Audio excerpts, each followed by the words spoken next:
नमस्कार, knocking-news.com में आपका स्वागत है। मैं हूं गिरिजेश वशिष्ठ। चुनाव का एक और खत्म हो गया है दौर, एक चरण और निपट गया। अब एक चरण बचा हुआ है जिसके बाद में अंतिम नतीजे आ जाएंगे।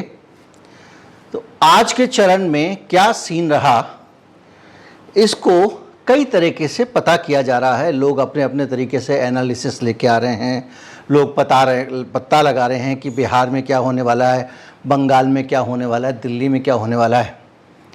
लेकिन ये जो एनालिसिस के नतीजे, इसके साथ साथ कुछ नतीजे इनपुट्स की फॉर्म में भी हैं, यानी कुछ जानकारियां लोगों से ली जा रही हैं, कुछ जानकारियों को इकट्ठा किया जा रहा है और अपने पास रखा जा रहा है, और कुछ जानकारियां ऐसी हैं जो हर चुनाव में इकट्ठी की जाती हैं और वो काम सरकारी एजेंसियां करती हैं।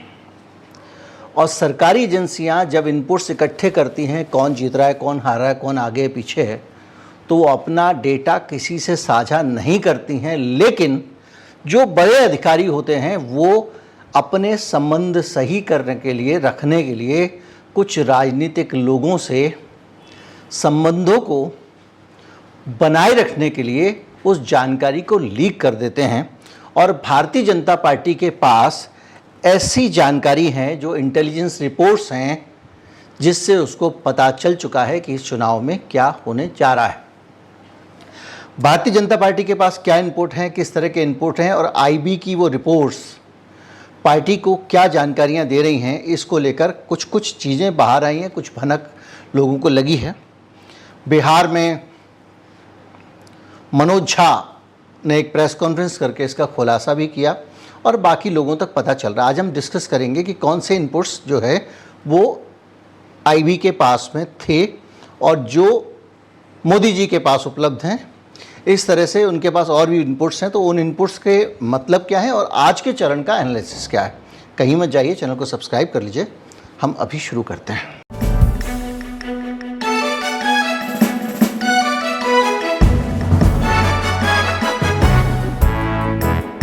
आज की अगर हम एनालिसिस की बात करें तो आज जिन 58 सीटों पर वोट पड़े हैं, उनमें से 40 सीटें ऐसी हैं जो बीजेपी ने जीती थी या बीजेपी को वो 40 सीटें बचानी थी।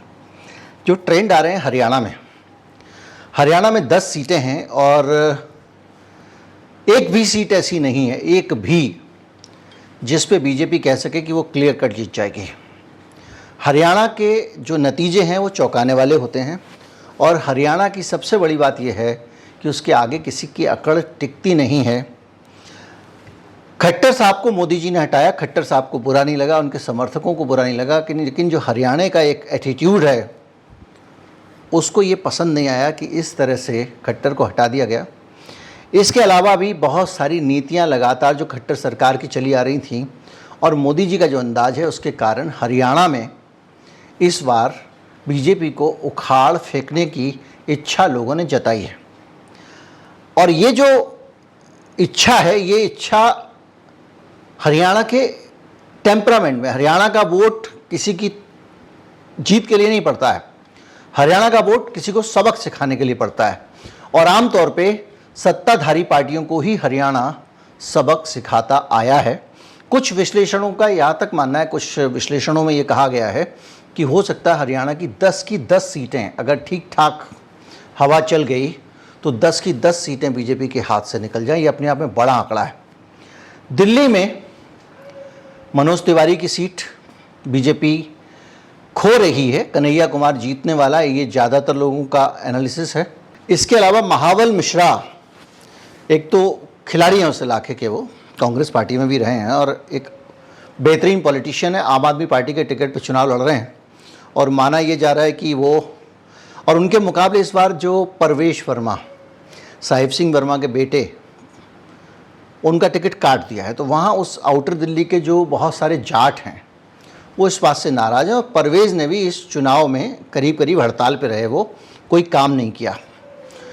और जिनको कमलजीत शेरावत को उन्होंने लड़ाया है, वो साउथ दिल्ली नगर निगम की पहले मेयर रह चुकी हैं, लेकिन वो अभी उतनी मजबूत उनके कैंडिडेट नहीं हैं जो महाबल मिश्रा को हरा सकें। तो एक ये सीट भी मानी जा रही है कि क्लियर कट निकलने वाली है। तीसरी सीट जो है वो उदित राज की सीट है, पश्चिमी दिल्ली की। उस पश्चिमी दिल्ली की सीट पे उदित राज भी सीट निकाल लेंगे, ऐसी बातें सामने आ रही हैं। इसके अलावा जो स्टॉलवर्ट कह सकते हैं, जिसको सबसे बहुत बड़े नेता हैं दिल्ली में कांग्रेस के, ज़बरदस्त नेता जयप्रकाश अग्रवाल, और ख़ास तौर पर पुरानी दिल्ली में अग्रवालों के बहुत सारे वोट हैं। इसके अलावा इस बार मुस्लिम वोट भी, जो एक बड़ा तबका है, वहाँ की बहुत सारी कॉन्स्टिट्यूंसीज हैं जहाँ पे मुसलमानों के वोट बहुत ज़्यादा हैं। डिटेल में जाऊँगा तो थोड़ा सा मटिया महल है और भी हैं, तो वो वोट भी कांग्रेस पार्टी को मिलने वाले हैं।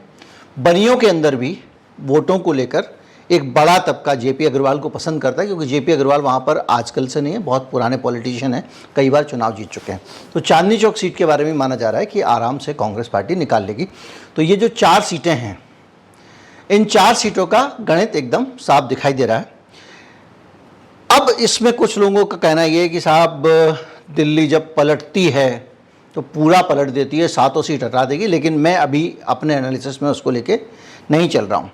बिहार का जहाँ तक सवाल है, तो बिहार में आज के चरण में कोई 8 सीटों पर मतदान हुआ है, और इन 8 सीटों में कोई क्लियर कट तस्वीर देना मुश्किल है, लेकिन जो मैनिफेस्टो की इंजीनियरिंग है उसके हिसाब से नौकरियां जिनको चाहिए वो वोट बीजेपी को नहीं मिलने वाले हैं। और बिहार एक ऐसा प्रदेश है जो नौकरी के टेम्परामेंट का प्रदेश है। वहाँ के लोग व्यापार नहीं, नौकरी करना चाहते हैं। वो भले ही प्राइवेट नौकरी हो, सरकारी नौकरी हो, देश भर में कंपटीशन देना और उस सबको काम में लगे रहते हैं। और वहाँ के बच्चे ही इस पूरे देश को चला रहे हैं, जा के नौकरियाँ कर रहे हैं, अलग अलग पदों पर बैठे हुए हैं। तो वो बिहार रोजगार के मामले पर तेजस्वी यादव को एक बेहतर कैंडिडेट मानता है, एक वो फैक्टर है। दूसरा जो जाति वाला समीकरण है उसको लेकर भी बिहार में, और यही वजह है कि मोदी जी पूरी जान लगा रहे हैं कि बिहार में अगर पिछली वाली सीटें भी बच जाएं तो काफ़ी होगा।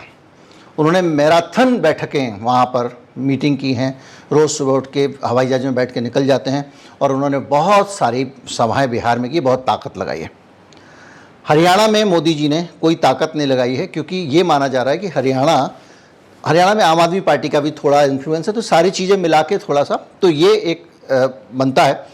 इसके अलावा झारखंड की 4 सीटें हैं, 7 सीटें दिल्ली की हैं, और ओडिशा की 6 सीटें हैं। ओडिशा में अगर भारतीय जनता पार्टी कुछ गेन भी करती है तो वहाँ कांग्रेस नहीं है, और दूसरा कोई इंडिया गठबंधन का आदमी नहीं है, तो वो अपने ही बीजेडी की जो सीटें उनके पास थी, एनडीए में थी, जो उनको सपोर्ट कर रहे थे, वो उनको मिलने वाली है। बंगाल की 8 सीटों में एक ट्रेंड देखने को चल रहा है, वो ये है कि बंगाल में बड़ी संख्या में भारतीय जनता पार्टी के उम्मीदवारों को लोगों ने कहीं कहीं खदेड़ा। एक तो चीज़ ये है, शुभेंदु अधिकारी का जो परिवार है वो बहुत स्ट्रगल कर रहा है अपनी पोजीशन को बचाने के लिए, और तमाम सारी ऐसी रिपोर्ट्स आ रही हैं जिसमें ये कुछ सीटें गंवा सकते हैं। यानी जो आज बंगाल में 8 सीटों पर मतदान हुआ है, उसमें सभी 8 सीटों पर कोई बहुत ज़्यादा बीजेपी का असर वैसे भी नहीं रहा है। बीजेपी को जो गेन होना था बंगाल में पीछे के चरणों में हो गया है। अब आने वाले चरण में 9 सीटें, उसमें भी कोई बहुत ज़्यादा स्टेक नहीं है। तो कुल मिला के ये सिचुएशन जो है आज के चरण की, वो बहुत बीजेपी को सपोर्ट करने वाली नहीं है। ये तो एक मोटा मोटा एनालिसिस हो गया। अब आईबी के इनपुट्स की बात करते हैं। जो सूत्रों के मुताबिक आईबी के इनपुट्स हैं, वो इनपुट्स भारतीय जनता पार्टी की हार की तरफ इंडिकेट कर रहे हैं। मोदी जी लगातार जिस तरह से नैरेटिव बदल रहे हैं, और एक आखिरी रिसॉर्ट के तौर पर, देखिए मोदी जी ऐसा क्यों कर रहे हैं? जाति और धर्म ये दोनों एक दूसरे की काट हैं। अगर जाति के नाम पर पोलराइजेशन होगा तो धर्म के नाम पर जो एकता है, पोलराइजेशन है, वो टूट जाएगा। ऐसे समझिए कि अगर हिंदुत्व पे वोट पड़ेगा तो सारी जातियां हिंदुत्व के एजेंडे पे आ जाएंगी। अगर वोट पड़ा जाति के नाम पर तो हिंदू अलग अलग जगह वोट डाल रहा होगा। तो भारत की जो विविधता है, भारत में जो एक रंग हैं, अलग अलग रंग जिनकी हम बात करते हैं, उनकी खूबसूरती ये है कि ये एक ऐसी वीविंग है कि आदमी एक जगह जुड़ता है तो दूसरी जगह अलग होता है। जैसे राज्य के नाम पे एक होंगे तो हिंदू मुस्लिम सिख ईसाई सब एक हो जाएंगे। जहाँ सांप्रदायिक पोलराइजेशन की राजनीति होगी वहाँ पे पता चलेगा कि हिंदू और मुसलमान अलग अलग हो गए। जहाँ भाषा की राजनीति होगी कि भाई तमिल पे खतरा है या कन्नड़ पे खतरा है, वहाँ पे फिर सारे धर्म मिल जाते हैं। इसी तरह से महिलाओं का मसला आएगा तो सारे महिलाएं मिल जाएंगी। तो ये जो फैब्रिकेशन है, जिसको आप कहते हैं कि एक ऐसा ताना बाना है, जो भारत की अनेकता में एकता की जो बात है वो यहीं से आती है।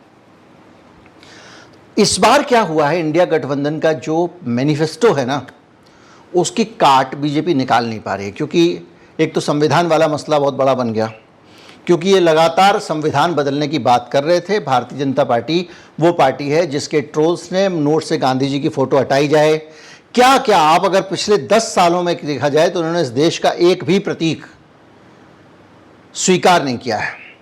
कई बार लोगों ने कहा अशोक की लाट हटा देनी चाहिए, ये तो अब हिंदू प्रतीक चिन्ह लगना चाहिए, किसी ने वो विष्णु स्तंभ बोल दिया, कहीं ये सब लगातार चलता रहा है। इनको हर चीज़ हिंदुस्तान में जो है इसको सब झूठी कहते हैं, क्योंकि ये कॉन्स्पिरेसी थ्योरी का एक माइंडसेट है इनका। हर चीज़ में कॉन्स्पिरेसी ढूंढ लेते हैं। ताजमहल है, नहीं हमारा मंदिर था तोड़ के बनाया, वो ऑस्ट्रेलिया है, वो पहले अस्त्रालय होता था। तो वो करते करते इन्होंने क्या किया, हर चीज़ के प्रति एक माहौल खड़ा किया। तो संविधान बदल देना चाहिए, संविधान बेकार है, ये संविधान कांग्रेसी इकोसिस्टम से बना हुआ है, ये संविधान सेकुलरिज्म की बात करता है। सेकुलरिज्म गाली हो गया था, अब ये सेकुलरिज्म को सही बता के स्यूडो सेकुलरिज्म करने लगे। ये तो हमने इन 10 साल में बदलाव देखा। तो अब क्या हो रहा है कि लोगों को ये समझ में आ रहा है कि वो संविधान चला गया, रिजर्वेशन चला गया, तो जो पिछड़े हैं, जो वंचित हैं, उनके पास एकमात्र हथियार, एकमात्र आस है, वो है रिजर्वेशन। क्योंकि धीरे धीरे करके शिक्षा का निजीकरण हो गया है, नौकरियों का भी निजीकरण हो रहा है, सब कुछ प्राइवेट सेक्टर में जा रहा है। तो उसके कारण उनको जो है ये लगता है कि बस हमारा सब कुछ छिन जाएगा। अब यूपी है, यूपी में आज 14 सीटों पर मतदान हुआ है। तो ये जो क्लास है, जो कास्ट के नाम पर डिस्क्रिमिनेशन से दुखी है, भेदभाव से दुखी है, और जिसको लगता है कि मेरा एकमात्र प्रोटेक्शन है वो संविधान है, वो छिलने जा रहा है। तो क्या होता था कि अभी जो बीएसपी का डेडिकेटेड वोटर होता था, वो वोटर या तो बीएसपी को वोट देता था या बीजेपी को दे देता था, लेकिन उसने समाजवादी पार्टी को कभी वोट नहीं दिया। इस बार उसको लग रहा है कि मैं संविधान बचा लूं, बाकी चीज़ें बाद में निपट लेंगे, जो भी शिकायतें समाजवादी पार्टी से। तो एक बड़ा वोट शिफ्ट हुआ एसपी की तरफ। तो इनके जो एजेंडा है कांग्रेस पार्टी का, उसने इसने गेन किया।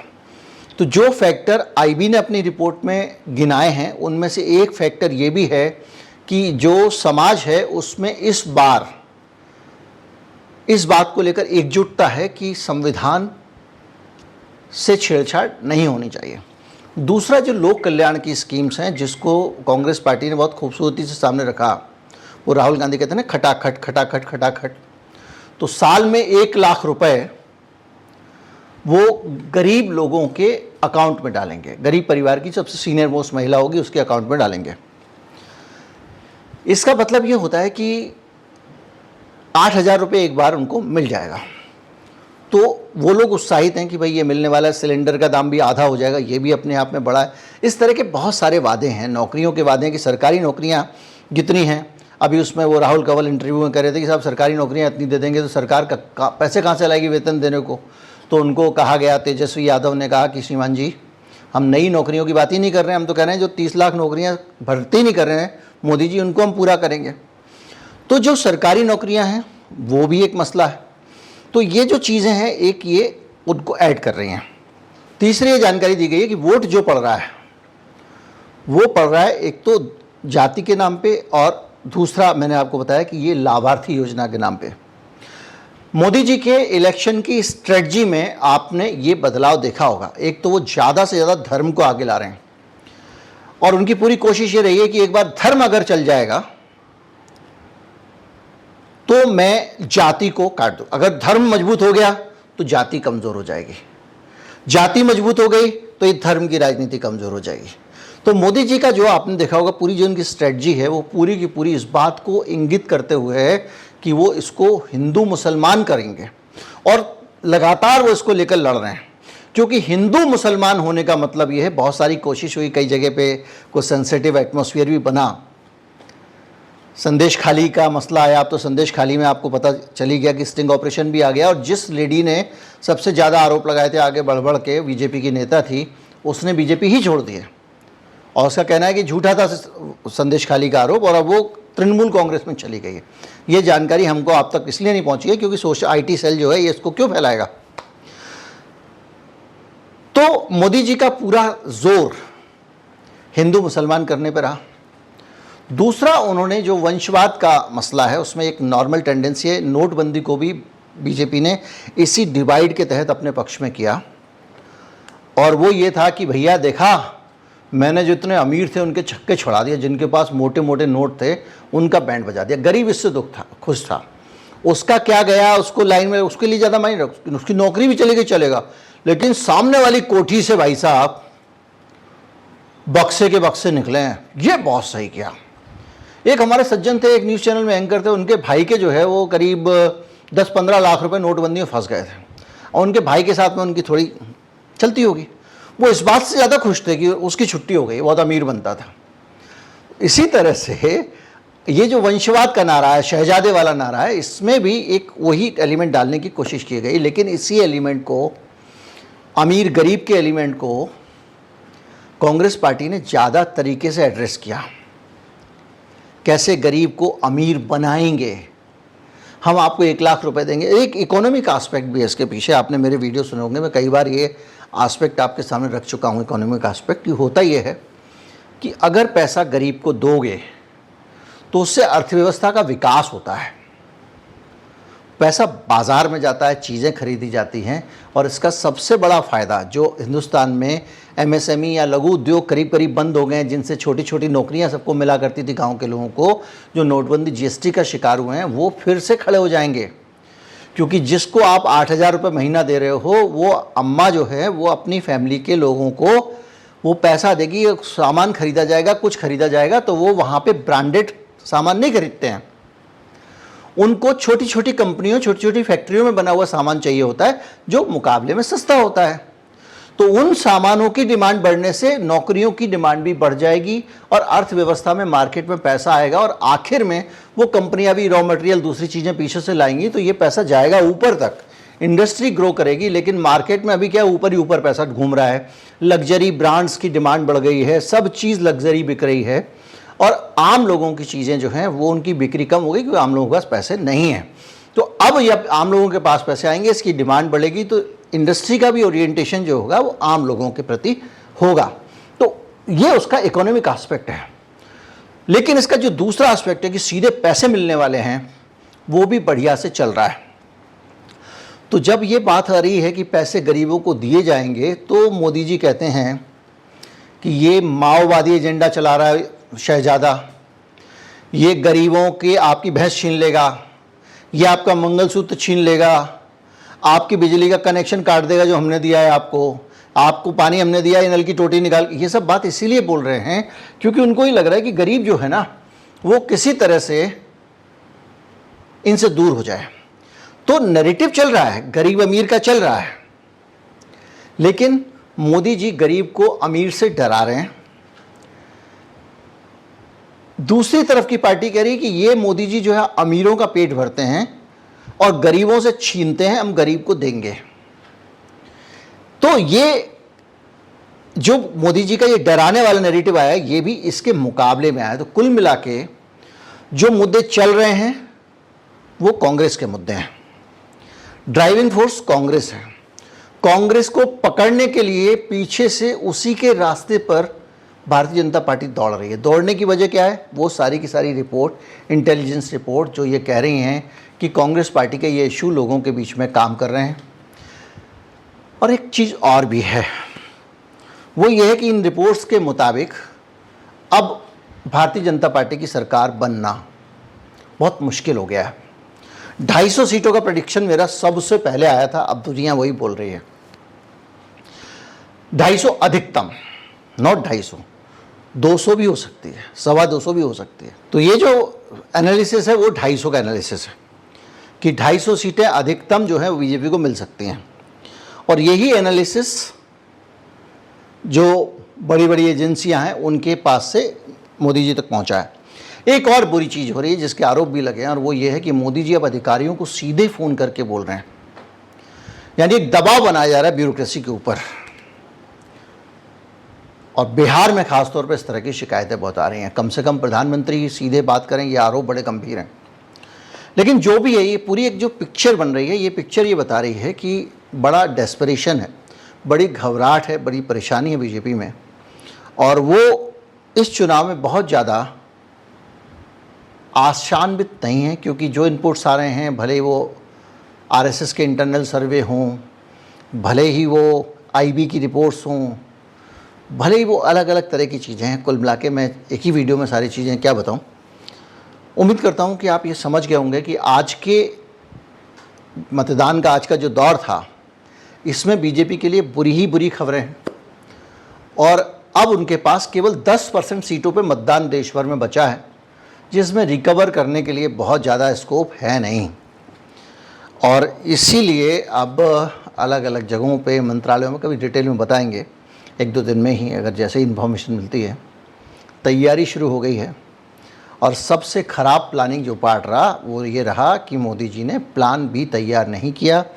मोदी और शाह ओवर कॉन्फिडेंट थे, उन्होंने सोचा भी नहीं था कि ऐसी सिचुएशन आएगी, तो उस केस में हम स्ट्रेटजी कैसे बदलें।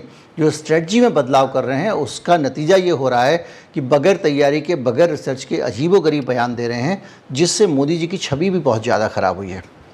अब आप सोचिए, मोदी जी ने जो ये कहा था उसका कितना मजाक उड़ाया है कि मोदी जी ने कहा कि मैं, भगवान ने मुझे भेजा है और मैं विशिष्ट कार्य के लिए भेजा है, मैं बायोलॉजिकल, मेरा जन्म नहीं है। तो राहुल गांधी कह रहे हैं कि भैया हे परमात्मा, आपने एक ऐसा आदमी भेज दिया जो लोग मर रहे होते हैं तो कहता है कि ढोल बजाइए, मोबाइल की लाइट चलाइए, लोग नौकरी मांगते हैं तो कहता है नाले की गैस से पकौड़े बना लो। अद्भुत। बताओ, आप सोचिए कि चुनाव किस तरफ जा रहा। बहरहाल जो भी है, लेकिन ये चुनाव बहुत बढ़िया रहा, और इसलिए बढ़िया रहा क्योंकि ये चुनाव मुद्दों पर लड़ा गया, रोटी, कपड़ा, मकान और रोज़गार पर लड़ा गया, आम जनता से जुड़े हुए मुद्दों पर लड़ा गया। इस चुनाव के बाद भारत के लोगों की किस्मत बदलने वाली है। ये सबसे अच्छी बात इस चुनाव की रही है। कोई भी जीतेगा अब जनता को इग्नोर नहीं कर पाएगा, उल्लू नहीं बना पाएगा फालतू के इमोशनल टॉपिक्स में, जो सबसे बड़ी उपलब्धि है। अभी एक चरण और बाकी है, और एनालिसिस आएंगे। उम्मीद करता हूँ वीडियो अच्छा लगा होगा, लोगों तक बढ़ाएं। नमस्कार, जय हिंद।